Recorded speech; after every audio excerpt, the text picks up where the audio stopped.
Todos habrán escuchado de Auschwitz, un campo de concentración en Polonia durante la Segunda Guerra Mundial. Quizás eso les parezca lejano y quizás ya no presente en nuestra realidad, pero hoy tenemos con nosotras a Bronia Krause, que ella sí vivió el campo de concentración y desde hace algunas décadas vive en la República Dominicana. Para nosotros, Aletheia Art, y para ustedes, pienso que es un testimonio viviente de lo más pugnaz, de lo más fuerte, para entender una década perdida en Europa. Entonces, le damos a continuación la bienvenida a Bronia Krause.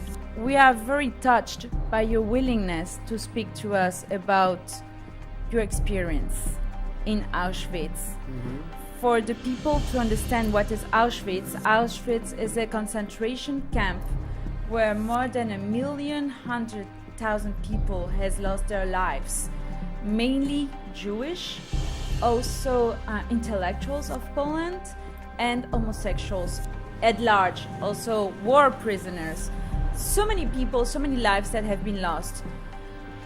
Just 200,000 have been saved from this camp, and you are one of these 200,000.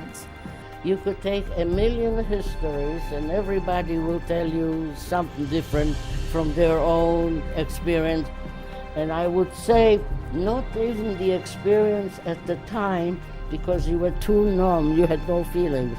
It's just after, when you replay it in your mind. Do you still replay? Oh yes, absolutely, yes. You know, let me put it this way. I will never forget, but I forgive. Well, first of all, let me track back a little. Before even Auschwitz, when the war broke out, is it okay to say that? Of course. Of course, when the Germans came in, we were right away confined to a ghetto, and that was in Poland. Immediately they came and they looted everything. They took all our possessions, and we couldn't go anywhere. We were restricted to be at a certain place, which is called a ghetto. Right. Okay. At that point, we had no more food and we couldn't go out. And the worst thing that I remember as a child is when they took all the Jewish people who were Orthodox and they smashed them to the floors and they tore their beards out with their hands. So that was the first cruelty that I witnessed. So no matter how you get over your experiences, there is always a scar. When you have an operation, you always are left with a scar. It only depends how deep it is and how you want to go and, just continue on that process, which I don't. That's not my nature. So What is not your nature? To continue on the process? Not to be angry. It doesn't make sense. It's best to make peace, even if you know that you are right. You do the best you can to keep peace. Because if with wars would bring peace, we wouldn't have so many wars. So obviously it doesn't do anything. True. Right? So for my survival, I believe unconsciously that I am a peaceful person, and that helps you get along with people, no matter what people. Typhoid from malnutrition. My mother died in the ghetto. She was only 38 years old. And you, how old were you back then? I was, when my mother died, I was about 15, 16. Yes, and I saw her die. So you saw your mother die in front of you in the ghetto? Absolutely, because my mother, they were, for the war, we were not Rockefellers, but we were well-to-do people, you understand. So naturally, food, we always had food. And once you don't get that food, you slum down. And, the worst part of it is that we were dehumanized. You were a number. No, not that. We were dehumanized. We were not people. We were not even animals. We were nothing. You understand? Just to show you the cruelty. But when my mother died of malnutrition, of TB, tuberculosis, from no food, you didn't even get a burial with a funeral. Do you understand? Yeah. And how do you think this process went? It's like a barrel, like an oil truck that you see. And on top of all this garbage, these human people were on top. Do you understand? Not even a burial.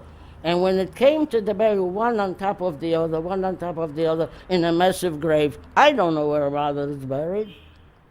This is something, when you go through a disaster, may it be an earthquake or a hurricane, a major disaster, and you do survive, you don't forget that experience. It stays there.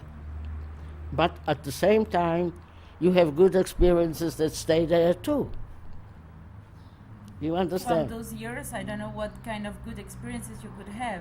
Not at that time, but I always somehow, I think I'm going to be my own psychologist and psychiatrist, I don't know, whatever you want to call it. I think that by nature, I was always, I always look for the positive. In fact, I always laugh when I say I have 2 birthdays. How lucky can you be? One when I was born, and one April 15th, because I was reborn. What happened April 15? What happened? We were liberated. I was liberated. What does it mean liberated? We didn't even know when the war was end. We had no idea what was going on in the outside world. That's first. Second of all, we were not even capable of thinking. We were just capable of laying there. Maybe we'll get up and maybe we won't. You understand? But when April 15 came, I was liberated by the English army. There were three, the Soviet, the English, and the American. The Auschwitz was liberated first in January. I was liberated in April. And I believe on the American zone it was in May. I'm not sure. Because each of the allies, surrounded, and that's what happened. So in Bergen-Belsen in 1945, we saw soldiers. We didn't know what they speak. It was English. We didn't know that. And again, we were sent to different camps. It wasn't like this is the end and it's finished. After that, we were just sent to DP camps, displaced persons camps. Displaced persons camps. Yes, lists were circulated in every DP camp to see if maybe there is a survivor. You understand? Because I knew my mother died, but there were people who came to us, they don't know, are they alive or are they not? We didn't know. And your aunt, you were expecting to see your aunt. I don't know what happened to her. Obviously she died. But my uncles, my 3 uncles died in the ghetto from malnutrition with such bombs on their faces and on their carbuncles. You know, like I said, sometimes I'm thinking myself, am I really a survivor? I doubt myself. You understand? But I know that you would probably ask me the question, so how did you survive? What did you do to survive? Frankly, nothing. Maybe it was your destiny. Maybe, I don't know. But at least if people ask me to share these things, maybe it'll do something for the future. That's why I'm so willing to do it. Because too much time I don't have. And there are not too many of us who survive. You know, we are a dying breed. Every day someone of us dies who was still alive. So if that's what I could contribute to humanity, I do it.